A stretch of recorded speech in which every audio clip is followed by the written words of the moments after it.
We need to know population trends of species as well as the status of important habitats worldwide. With that information, we can prioritize which ones need special interventions.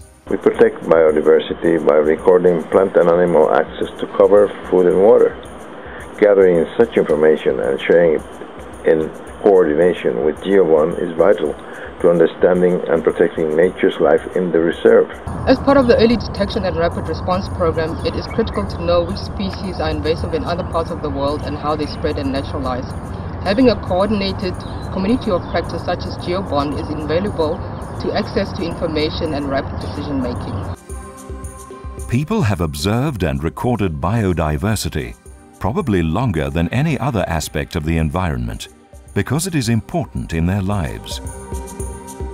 Yet, when the richness of life on Earth is under serious threat worldwide, decision makers lack the information they need to stem the loss. Putting together a global picture of the status and changes in biodiversity is hard. Most biodiversity information is collected and stored locally or nationally. For this information to be shared, differences in methods, names, and data storage protocols have to be resolved. There are over 1.5 million known species, and it is speculated that the true number may be 10 times higher. The species combine in intricate ways to form thousands of ecosystems. These ecosystems provide us with the food, fiber, water, air, and medicines we need. Their interactions ensure a stable biosphere, protecting us from floods, diseases, and climate change. Bringing together the many forms and sources of biodiversity information is the ambition of the Group on Earth-Observation Biodiversity Observation Network, GEO-VII. Here is an example of how it works. Satellites orbit the Earth, taking images of the Earth's surface. These images can be used to create maps of things like terrain, climate, and soil variables.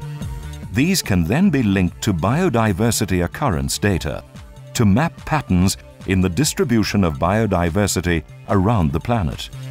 Satellite images can also provide an indication of how land use and vegetation condition changes over time.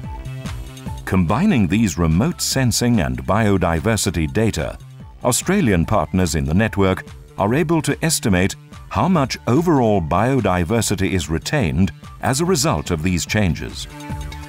This allows indicators of loss and threat, such as those found in UNEP's Global Biodiversity Outlook 3, to be calculated. Another example. Observations in the field, many by amateur ornithologists, form the core of the vast data holdings coordinated by BirdLife International. Bringing them together over time and space allows trends in distribution and abundance to be calculated, forming the basis of the Wild Bird Indicator in use in Europe and North America. GEO-VII's 5-year objective is to facilitate the flow of information needed for the Convention on Biological Diversity's indicator set. But right now, some other early products are already available. The 60 years of continuous plankton recorded data from the North Atlantic clearly show how copepod assemblages of the open oceans, a critical fisheries resource, have shifted northward over time as a result of climate change.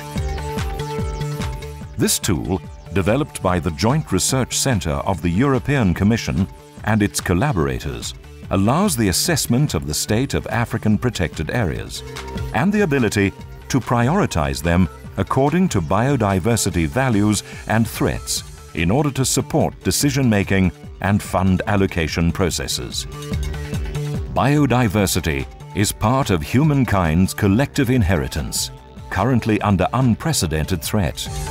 Let's mobilize the power of global information to help save it, for our own good. The Global Biodiversity Observation Network.